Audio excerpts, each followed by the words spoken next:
ప్రార్థన చేస్తాము. కానీ మనం ధ్యానం అనేది చెయ్యం. చాలామంది ధ్యానం చేయడానికి ఇష్టపడరు. కానీ హిందూ మతంలోనైనా సరే, మరే మతంలోనైనా సరే ప్రార్థన చేసిన తరువాత దేవాలయంలో కనీసం కొంచెం సేపైనా సరే ప్రశాంతంగా కూర్చోవాలి అని మనకు పెద్దవాళ్ళు చెప్తారు. కానీ దాని వెనక ఉన్నటువంటి కారణం ఏంటి? మనం ఉదాహరణకు హిందువులైతే దేవాలయానికి వెళ్తారు, భగవంతుని దర్శించుకుంటారు, ప్రార్థన చేస్తారు. అంటే భగవంతుని దగ్గర నమస్కారం చేసుకొని వారి కష్ట సుఖాలను తెలియజేస్తారు. వారి యొక్క కష్టాల గురించి మొరపెట్టుకుంటారు.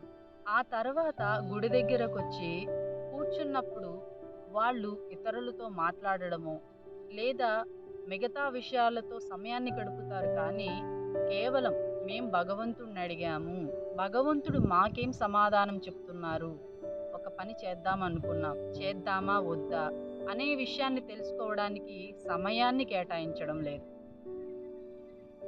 ధ్యానం అంటే ఏంటి? ధ్యానం అంటే మనం భగవంతుడు చెప్పేటువంటి విషయాలను వినడానికి సిద్ధంగా ఉన్నాము అని అర్థం. మనం దేవాలయానికి వెళ్ళి భగవంతుణ్ణి దర్శించుకొని మన యొక్క సమస్యలను తెలియచేసిన తరువాత కనీసం కొంచెం సేపైనా సరే మనం దేవాలయంలో ప్రశాంతంగా కూర్చున్నట్లయితే మనకు భగవంతుని ద్వారా ఆ సమస్యను ఎలా పరిష్కరించుకోవాలి, ఆ పరిస్థితిలో మనం ఎలా ప్రవర్తించాలి అనేటువంటి ఆలోచన, జ్ఞానం అనేది మనకు లభిస్తుంది. కానీ మనలో చాలామంది కేవలం ఆ సమయాన్ని ఉపయోగించుకోవడం లేదు. ధ్యానం చేసేటప్పుడు మనం ఏం చేయాలి? ప్రశాంతంగా కళ్ళు మూసుకొని కూర్చుంటే చాలు.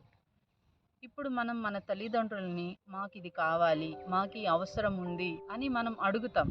కానీ మన తల్లిదండ్రులు చెప్పే వరకు కూడా మనం చక్కగా ఎదురు చూస్తాం. కానీ భగవంతుడి విషయంలో మనం ఏం చేస్తున్నాం? మనం మన సమస్యలను చెప్తున్నాం. కానీ మనం వినడానికి సిద్ధంగా లేము. మనలో చాలామందికి ఈ విషయం తెలియక భగవంతుని దర్శించుకున్న తరువాత కాసేపు కూర్చోవడం, కాసేపు ధ్యానం చేయడం అనేది చేయడం లేదు.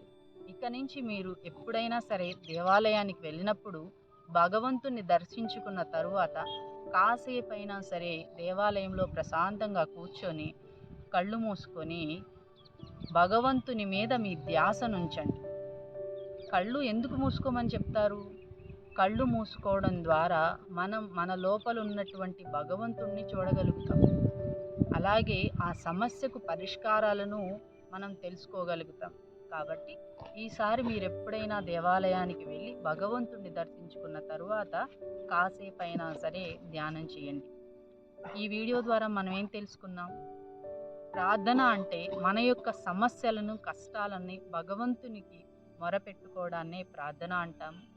అలాగే మనకు కావలసిన శక్తి సామర్థ్యాలను భగవంతుడి నుంచి మనం పొందాలి అంటే ధ్యానం ద్వారానే, ఆ ఎనర్జీ ద్వారానే మనం పొందగలుగుతాం. కాబట్టి ప్రార్థన, ధ్యానం రెండూ కలిస్తేనే మనకు ఉపయోగకరంగా ఉంటుంది. కాబట్టి ఇక నుంచి మీరు ధ్యానము చేయండి, ప్రార్థన చేయండి. వచ్చే వీడియోలో మళ్ళీ కలుద్దాం. నమస్కారం.